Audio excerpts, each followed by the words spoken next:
Ho avuto un padre degno di questo nome, che mi ha passato i valori migliori, con grande fatica, per le nostre continue incomprensioni quando ero un ragazzo e non volevo capire. Provo gratitudine per tutto quello che ha fatto per me, anche perché mi sono reso conto, purtroppo tardi, che ha fatto del suo meglio con gli strumenti che aveva a disposizione.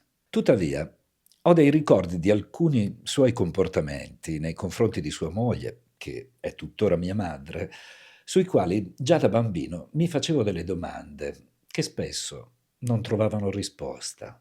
Pur essendo stato sempre molto rispettoso nei suoi confronti sul piano fisico, capitava spesso che dopo una lite tra loro lui si chiudesse in un silenzio coriaceo per giorni, a volte per settimane. Non le rivolgeva più la parola, pur continuando a dialogare con me e con mia sorella. Gli effetti di questi suoi silenzi punitivi erano mostruosi per mia madre, ma anche per noi figli, perché pagavamo un prezzo. Ogni volta avvertivamo il terrore che si lasciassero, che il nido si sfaldasse e venisse meno la sicurezza a cui ogni bambino si aggrappa nei primi anni di vita. Crescendo, studiando e quindi avendo più chiavi di lettura, capii presto che mio padre si trincerava dietro il silenzio per una questione di difesa. E perché, quando era bambino, aveva visto questo comportamento abituale di suo padre nei confronti di sua madre. Un copione molto maschile, vedremo perché, che si era tramandato per generazioni e che ringrazio il cielo di aver cambiato. Da molti anni sono un coach, oltre che un formatore, e la dinamica del silenzio punitivo la trovo spesso nei racconti di chi si rivolge a me. Ho incontrato persone che lo usano, come se fosse più forte di loro la pulsione a metterlo in atto, per poi pentirsi e sentirsi sbagliati. Altre che lo usano convinte che in certe fasi del rapporto sia una giusta punizione per il partner. Molte che lo subiscono abitualmente dal compagno o dalla compagna.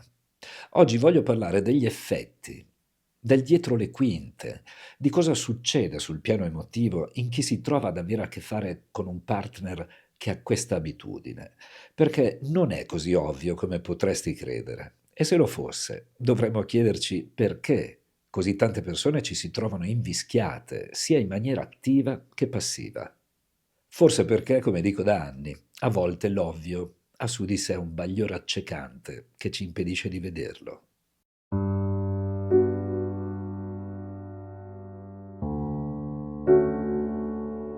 Nasciamo tutti con quella che lo psicologo René Spitz definì fame di stimolo, ovvero con il desiderio di essere visti, di ricevere visite alla nostra culla da qualcuno che si prende cura di noi e si affaccia non appena chiamiamo con il pianto. Lo psicologo austriaco, che studiò insieme alla sua equipe nel secondo dopoguerra gli effetti della deprivazione materna sui bambini orfani, si accorse che in mancanza di questo tipo di attenzione, il neonato, sfinito da un pianto che non risolve il desiderio, entra in quella che proprio Spitz definì depressione anaclitica, ovvero una grave depressione neonatale che può portare all'apatia e alla morte, già che viene meno l'appetito e la perdita di peso è continua. Dopo Spitz, questo tipo di studi venne continuato da Eric Berne, padre dell'analisi transazionale, che arrivò al concetto di fame di carezze per la vita adulta. Si rese conto che nonostante possa sembrare banale, per ogni persona è fondamentale essere riconosciuta socialmente e le carezze sono la moneta di scambio, qui intese non solo come carezze fisiche, ma come attenzioni. Può capitare di salutare con gentilezza un vicino di casa e non ricevere da lui alcuna risposta, come se non volesse nemmeno vederci. E in questi casi, a parte un certo fastidio, possiamo comunque continuare la nostra giornata come se non fosse successo nulla. Ma se è il nostro partner a non volerci considerare, o una qualsiasi altra persona fondamentale nella nostra vita, probabilmente l'impatto sul nostro sistema emotivo è ben diverso.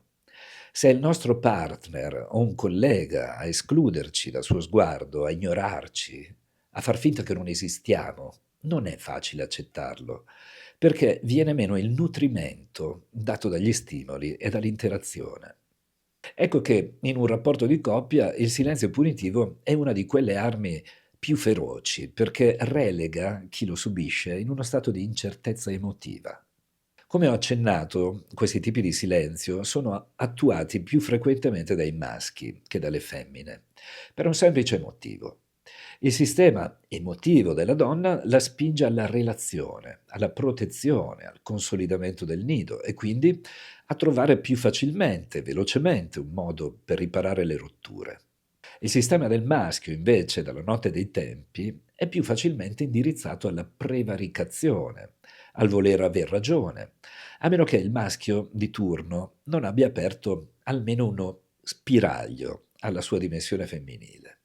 Non è una regola ferrea, ovviamente. Infatti sono molti i maschi che subiscono dalla loro compagna trattamenti di questo tipo, silenzi sadici e colpevolizzanti senza via di scampo. Quando ero bambino e giocavo con altri bambini e bambine, capitava spessissimo che per via di una lite qualcuno di loro mi dicesse non ti guardo più oppure non ti parlo più. Se è capitato anche a te nella tua infanzia, puoi ricordare quanto avresti preferito una scazzottata piuttosto che l'indifferenza, la negazione del tuo corpo, del tuo esistere in quei momenti. Quel bambino o quella bambina continuava a interagire con gli altri, ma escludeva te. E probabilmente era insostenibile se non si faceva la pace al più presto. Il silenzio punitivo uccide, annienta l'altro perché lo nega nella sua esistenza. Paul Watzlawick, il primo psicologo che ha studiato gli effetti della comunicazione umana sui comportamenti, disse che non si può non comunicare, intendendo che qualsiasi comportamento comunica qualcosa di noi e quindi ha un valore di messaggio.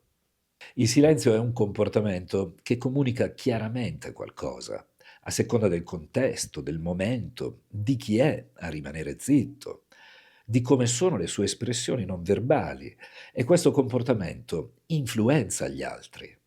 Il silenzio, quando è punitivo, è una forma di comunicazione che risulta indecifrabile e proietta il ricevente in uno stato di incertezza sulle proprie percezioni. Apre dentro di lui continue domande a cui non riesce a dare risposta. Non è un caso che davanti al partner che mette il muso punitivo, l'altro si trovi quasi costretto a chiedergli a cosa pensi e si senta rispondere a niente, oppure non riceve alcuna risposta. Concludo passando a chi il muso lo mette, a chi attua il silenzio punitivo, per dire che è un atteggiamento narcisistico.